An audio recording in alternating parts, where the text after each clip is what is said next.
Subscribe करिए हमारे channel target UP TET CTET को और बेल आइकन को दबाइए। हेलो फ्रेंड्स, मैं रेनू स्वागत करती हूँ आप सभी भावी अध्यापक एवं अध्यापिकाओं का आपके अपने channel target UP TET CTET में। दोस्तों, आज की इस वीडियो में हम पढ़ने वाले हैं समावेशित बच्चों का अधिगम जांचने हेतु आवश्यक टूल्स व तकनीकी के विषय में। दोस्तों, जो समावेशी बच्चे हैं, आपको पता है समावेशी बच्चों के अंतर्गत कौन कौन से बच्चे आते हैं जो बहुत ही अधिक प्रतिभाशाली होते हैं। इसके अलावा जो बच्चे शारीरिक रूप से विकलांग होते हैं, जैसे कि श्रवण बाधित, वाक बाधित, अस्थि बाधित, इसके अलावा दृष्टि बाधित, ये सभी बच्चे समेकित या समावेशी शिक्षा के अंतर्गत आते हैं। दोस्तों, ये बच्चे, इनकी जो बुद्धिलब्धि होती है उसे हम किस तरीके से मापेंगे और कौन कौन से टूल्स होते हैं इनकी प्रतिभा की जांच करने के या फिर इनके अधिगम के जांच करने के, इन सभी के विषय में एक एक करके हम पढ़ेंगे। लेकिन आज का जो टॉपिक है हमारा वो है बुद्धिलब्धि के माध्यम से इनके अधिगम की जांच। तो देखिए, यहाँ पर जितने भी सन लिखे हुए हैं बहुत ही महत्वपूर्ण है, एग्जाम में आप लोगों के पूछे गए हैं, क्वेश्चंस भी मैं करवाऊंगी। यहाँ पर देखिए, वुंट ने 1879 में यानी कि 1879 में जर्मनी में प्रथम मनोवैज्ञानिक प्रयोगशाला खोली। दोस्तों, एग्जाम में इस तरीके से पूछता है कि प्रथम मनोवैज्ञानिक प्रयोगशाला किसने खोली, तो वुंट ने खोली है। और ये केवल आप लोगों के थर्ड सेमेस्टर में ही नहीं पूछा गया है, बल्कि यूपी टेट में भी कई बार ये क्वेश्चन पूछा गया है। इसके बाद दोस्तों देखिए, आगे है अल्फ्रेड बिने ने सबसे पहला बुद्धि परीक्षण 1905 का निर्माण किया। इसी कारण इन्हें बुद्धि परीक्षण का पिता या जन्मदाता कहा जाता है। अब अगर पूछता है एग्जाम में कि बुद्धि परीक्षण का जन्मदाता, बुद्धि परीक्षण का जन्मदाता या फिर बुद्धि परीक्षण के जनक कौन है, तो अल्फ्रेड बिने है। और इन्होंने कब बुद्धि परीक्षण किया था? 1905 में। याद रखिएगा, अल्फ्रेड बिने ने 1905 में बुद्धि परीक्षण किया था। देखिए, बहुत ही महत्वपूर्ण है। इसके बाद आगे दोस्तों, 1911 में बिने और साइमन ने मिल करके 15 वर्ष तक के बच्चों के लिए पृथक पृथक प्रश्नावली तैयार की। जो बालक अपनी आयु के अनुसार प्रश्नावली हल कर लेता था उसे साधारण बुद्धि वाला, तथा जो ऊपर की आयु वालों की प्रश्नावली हल कर लेता था उसे प्रखर बुद्धि वाला बालक समझा जाता था। जो अपनी आयु के लिए निर्धारित प्रश्नों के उत्तर भी नहीं दे पाता था उन्हें निम्न बुद्धि वाला कहा जाता था।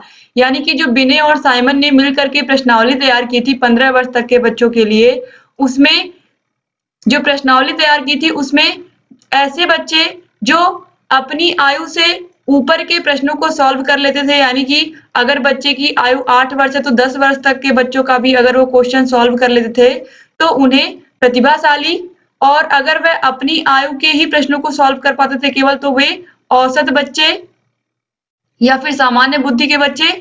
और जो अपनी आयु, यानी कि आयु तो 8 वर्ष है लेकिन वो 6 वर्ष के बच्चों की भी प्रश्नावली नहीं सॉल्व कर पा रहा वो बच्चा, तो वह निम्न बुद्धि वाला बच्चा कहलाता था। तो इस तरीके से इन्होंने प्रश्नावली तैयार की थी। अब इसके बाद दोस्तों देखिए, बुद्धिलब्धि का सूत्र किसने दिया, ये बहुत ही महत्वपूर्ण है क्योंकि बहुत बार एग्जाम में पूछा गया है।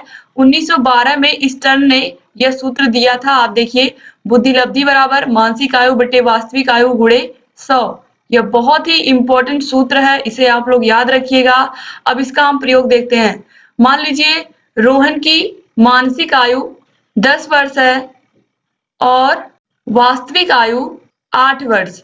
अब यहाँ पर आप लोग समझिए दोस्तों, यहाँ पर आप देखिए वास्तविक आयु मतलब बच्चा इतने साल का हुआ है, यानी कि जो उसकी एग्जैक्ट एज है वह है 8 वर्ष रोहन की, लेकिन वह अपने आयु से 2 वर्ष ऊपर के बच्चों के प्रश्नों को भी सॉल्व कर ले रहा है, यानी कि वह 10 वर्ष के बच्चों के भी क्वेश्चन आंसर को सॉल्व कर ले रहा है। इसीलिए उसकी मानसिक आयु कितनी है? 10 वर्ष है।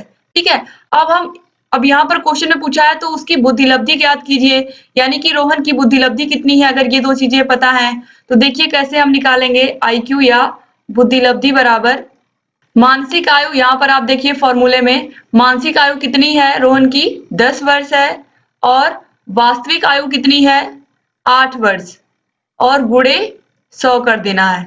ठीक है, तो इस तरीके से इसे हम सॉल्व कर लेंगे।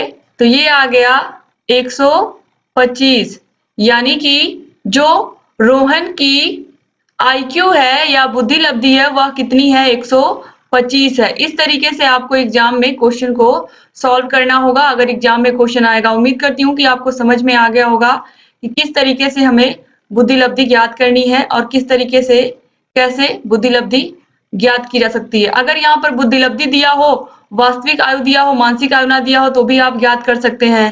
ठीक है, इसके बाद अब हम आगे बढ़ेंगे।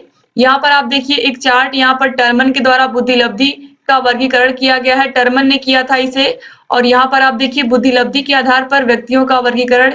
ये चार्ट आपको याद होना चाहिए। यहाँ पर सबसे पहले देखिए 0 से लेकर के 24 तक की बुद्धि लब्धि वाले बालक या व्यक्ति जड़ बुद्धि के कहलाते हैं, जिन्हें हम इंग्लिश में क्या कहते हैं, इडियट कहते हैं। इसके बाद 25 से 49 तक के मंद, इम्बेसाइल। इसके बाद 50 से 69 तक के मूर्ख यानी कि मोरॉन्स। इसके बाद 70 से 79 तक के निर्बल बुद्धि यानी कि फीबल माइंडेड। इसके बाद 80 से 89 तक के मंद बुद्धि यानी कि डल कहलाते हैं। फिर 90 से 109, यहाँ पर मैं आपको बता दूं कि 90 से 110 भी आपको लिखा हुआ मिलेगा, तो आप कंफ्यूज मत होइएगा। 90 से 110 अक्सर मिल जाता है, इसीलिए मैं बता रही हूँ। 90 से 109 या 90 से 110 के जो बच्चे होते हैं इस बुद्धि लब्धि के, वे सामान्य बुद्धि लब्धि बालक कहलाते हैं, या सामान्य बालक कहलाते हैं, या एवरेज स्टूडेंट कहलाते हैं। इसके बाद 110 से 119 या 110 से 120 तक के उत्कृष्ट बुद्धि के कहलाते हैं, वेरी सुपीरियर। और 120 से ऊपर या 140 से अधिक ये सभी प्रतिभाशाली बालकों के अंतर्गत आते हैं। तो प्रतिभाशाली बालक और सामान्य बालक, यही दो एग्जाम में बार बार पूछता है, तो याद रखिएगा। सामान्य बालक 90 से 110 या 90 से 109, और जो प्रतिभाशाली बालक होते हैं वो 120, 130, 140 तक के होते हैं, याद रखिएगा। ये सभी प्रतिभाशाली बालकों की श्रेणी में आते हैं। तो इस तरीके से दोस्तों यहाँ पर आज आप लोगों ने बुद्धि लब्धि कैसे निकालते हैं और बुद्धि लब्धि क्यों ज्ञात की जाती है ये भी आपने जाना। दोस्तों ये जो बुद्धि लब्धि का कॉन्सेप्ट है ये बहुत ही पुराना है। और दूसरी चीज आपको भी पता है कि हम अगर किसी भी बच्चे का स्कूल में एडमिशन लेते हैं किसी क्लास में, तो हम उसका टेस्ट लेते हैं, यानी कि हम देखते हैं कि बच्चे के अंदर कितना ज्ञान है और उसकी बुद्धि कितनी है, और वह उस क्लास में अगर जा रहा है, अगर उसका 3rd में एडमिशन किया जा रहा है, तो क्या 3rd क्लास के बच्चों के साथ वो पढ़ पाएगा, वो सिलेबस को समझ पाएगा। तो इस तरीके से जो बुद्धि लब्धि है वो कोई नया टॉपिक नहीं है, ये सभी चीजें ऑलरेडी आप लोग जानते हैं। इसी प्रकार से पहले भी जब गुरुकुल में बच्चे जाते थे, या फिर किसी नालंदा विश्वविद्यालय, तक्षशिला विश्वविद्यालय की अगर मैं बात करूं, तो वहां पर भी पहले भी प्राचीन समय में भी इस तरीके से बच्चों का टेस्ट होता था, या फिर बच्चों का एग्जाम लिया जाता था, बच्चों की बुद्धि की जांच की जाती थी, उसके बाद ही उन्हें प्रवेश मिलता था विश्वविद्यालयों में। तो इस तरीके से ये आज की पद्धति नहीं है, बहुत पहले से ये सभी चीजें चली आ रही हैं बुद्धि लब्धि, और ये बहुत ही इंपॉर्टेंट कॉन्सेप्ट है दोस्तों। तो इसको आप उम्मीद करती हूँ समझ गए होंगे, और ये चार्ट आप याद रखिएगा क्योंकि एग्जाम में इससे क्वेश्चन पूछा जाता है। और दोस्तों आपको पिछली जितनी भी वीडियोस मैंने बनाई हैं, आपको सभी की लिंक यहाँ आई बटन पर क्लिक करके मिल जाएगी। डिस्क्रिप्शन बॉक्स और कमेंट बॉक्स में भी आपको सभी विषयों की लिंक मिल जाएगी 3rd सेमेस्टर की। आपको जहाँ कहीं भी कोई भी समस्या है आप हमसे पूछिए, आपके सभी विषयों को हम पढ़ा रहे हैं। और अगर अभी तक आपने चैनल को सब्सक्राइब नहीं किया तो प्लीज सब्सक्राइब कर दीजिए और बेल आइकन को भी प्रेस कर दीजिए, ताकि हम जो भी नई वीडियोस बनाते हैं उन सभी का नोटिफिकेशन आप लोग के पास समय से पहुंचे और आप हमारे सभी वीडियोस को ऐसे ही देखते रहें। दोस्तों अगर आपको और भी सुविधाएं चाहिए तो आप हमारे चैनल को ज्वाइन भी कर सकते हैं, आपको विभिन्न प्रकार की सुविधाएं और मिलेंगी। और अगर इसका आपको फ्री पीडीएफ चाहिए तो फ्री पीडीएफ के लिए आपको हमारे टेलीग्राम चैनल से जुड़ना होगा। टेलीग्राम का लिंक आपको डिस्क्रिप्शन बॉक्स और कमेंट बॉक्स में मैं दे देती हूँ, वहां पर जाकर के आप जुड़ सकते हैं टेलीग्राम चैनल से, और आपको वीडियोस भी लगातार मिलती रहेंगी। तो उम्मीद करती हूँ आप चैनल से ऐसे ही बने रहेंगे और सभी वीडियोस को देखते रहेंगे, जहां कहीं भी कोई भी समस्या है हमसे पूछते रहेंगे। उम्मीद करती हूँ दोस्तों आप लोगों को आज का वीडियो भी पसंद आया होगा, और आप चैनल से ऐसे ही बने रहेंगे और अपनी सभी समस्याओं का समाधान भी करते रहेंगे।